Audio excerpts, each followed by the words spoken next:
台湾话艺术水个好，古前解说两句啊，含你做参考。解文说理。好朋友来今日来比试，古前啊要招我小精，古前啊要招你研究，几句啊甲功夫有牵连的俗语话。头一句咱来讲，紧手落肚，慢手袂赴，毋是啦，迄跋筊人咧讲的，因为刀啊连要砍掉的要现啊，要地就爱紧。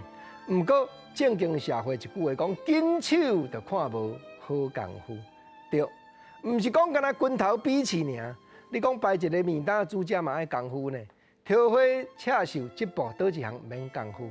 所以师傅咧教师仔的时阵，师仔讲师傅啊，看是啦，紧手看无好功夫，就是叫你动作放较慢的。当然咱知，紧放无好势，紧架无好大家，工课若做伤紧，有当着啊就会失甲差。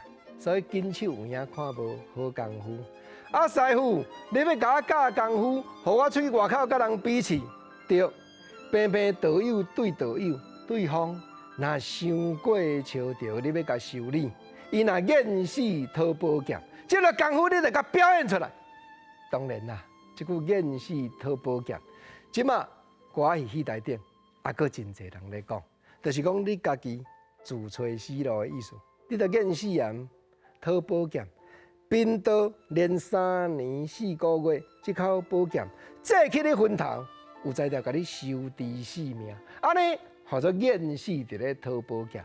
简单讲，你唔通白目，唔通急苦苦，唔通想讲我功夫无够遐，要甲我试剑正。啊是讲吼，两个道友对道友拍不木伫咧比试，结果边啊双手插靠咧看闹热咧，万一然后剑尾摔着咧，另外一句俗语话。原来甲功夫有牵连，讲做身着拳头皮，拳头皮的皮就是玻璃皮、碗皮，碗讲破有碗皮脆炎炎，所以去身着迄个拳头风，人讲身着拳头皮。啊，若带你大书典内底记载即句俗语的边仔，另外佫注解一句话意的，讲做啥？讲做花烧厝烧过境，有影呢？啊，都无我的代志，所以恁牵连着，毋则人过去咧讲《西游记》。搁较趣味，讲安怎样？讲先变仙，害死交济天。古早的俗语，甲功夫有牵连的俗语，有影艺术，有影真趣味啦。